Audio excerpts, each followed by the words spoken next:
up everyone, it's me, I'm back, I'm covered in dog hair, as usual, apologies. Right, have you ever seen guitarists with these things on the guitars? They're called Fretwraps. It's probably the coolest name anyone could have thought of for a bit of fabric that goes on a guitar. I mean, I've seen guitar players with rags and bits of scarves tied on the frets, so what's going on? What are Fretwraps? Why do people use them? And should you go out and buy some right now? Before I get into today's badly thought out rant, it'd be nice if you like and subscribe. Doesn't cost anything, it's free, and it's a nice thing to do. Anyway, e-beg over, let's do this. Everything you need to know about Fretwraps. What are they, and do you need one? Get the lowdown on this simple, yet essential tool for guitarists.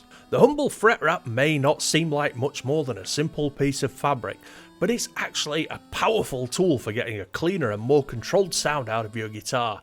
Particularly useful in recording situations and for advanced techniques like two-handed tapping, slap bass and sweep picking. This low-cost tool could be just the thing to help you take your playing to the next level. I see what's going on here. Right, the dude that wrote this is called Matt McCracken. Sorry. The dude that wrote this is called Matt McCracken, and I'm pretty sure he works for Big Fretwrap.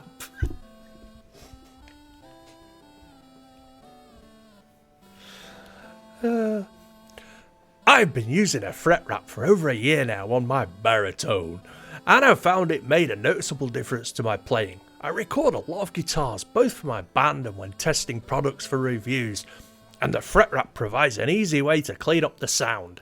It's a subtle difference, and by no means a substitute for effective string muting technique, but on a drop-tuned guitar, I found it significantly decreases a sympathetic resonance during regular playing and is especially useful when tapping or sweeping.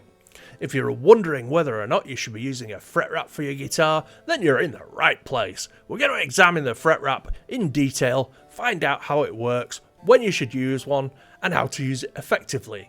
Let's get started. This is written by Big Fretwrap, definitely.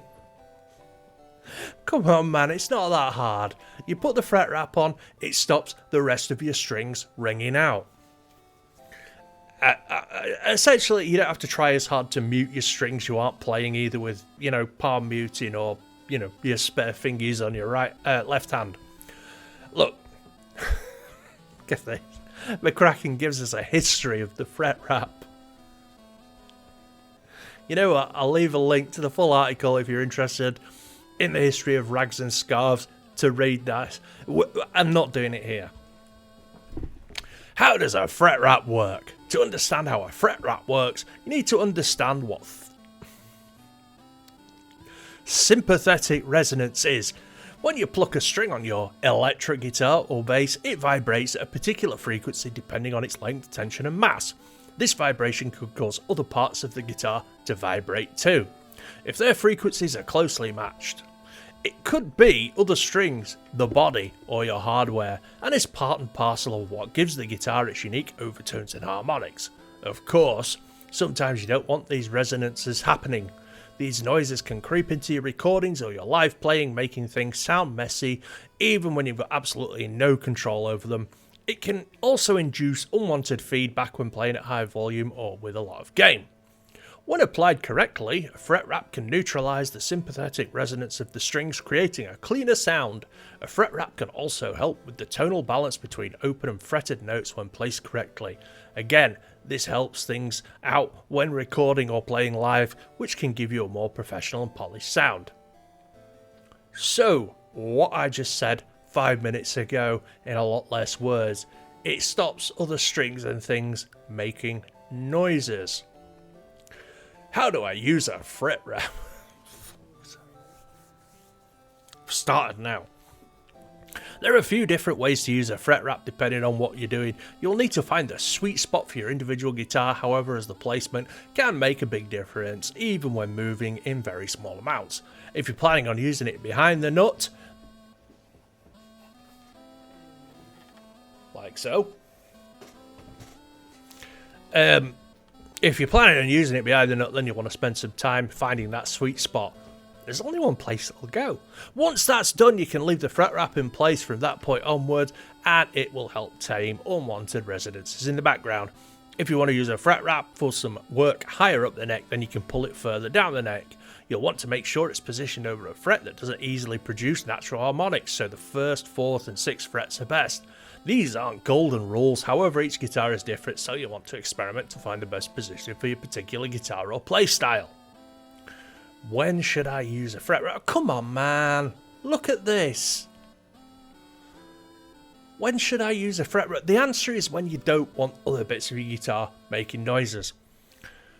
If you can't be arsed palm muting or using the redundant fingers to mute your strings, then get a fret wrap. It's that easy. I've got them on all my guitars because I'm lazy. Does it make me sound any better? Probably not. I don't know. They don't cost much and they look alright, so put them on. Fret wraps are an excellent addition to any guitar player's arsenal, whether you're playing advanced techniques or not. If you're recording your guitar, then it's a must-have for getting a clean sound and a powerful tool for polishing your recorded tones. Many pro guitar players use them, so don't let internet forums and YouTube videos that claim cheating to put you off using one yourself. They're low cost too, making them accessible to the vast majority of guitarists. You need to choose a different size fret wrap depending on your particular instrument. To make things easier for you, we've picked out a few of our favourite fret wraps to get you started with options to suit electric guitars, bass guitars and extended range instruments too. And look, they've got affiliate links for all the most expensive fret wraps you can buy. I knew Matt works for Big Fret Wrap. He wants your fret wrap money, don't give it to him. You can get these things off Amazon for like 5 quid, 3 quid, 5 quid. Or you can use a rag or a bit of an old Scott. Do that. Just use some fabric. Try it out. And if you like it, then go and buy a fret wrap. And they aren't cheating, by the way. They aren't. Just in the same way using a compressor isn't cheating, or a bit of reverb or some distortion. It's not cheating. Do you know the problem with guitarists, right? Do you know the proper problem with all guitarists? We take ourselves way too seriously. Way too seriously. We play guitar, that's it. Get over yourselves. I'm done. Like and subscribe, and I'll see you next time. Thanks for watching. Peace out.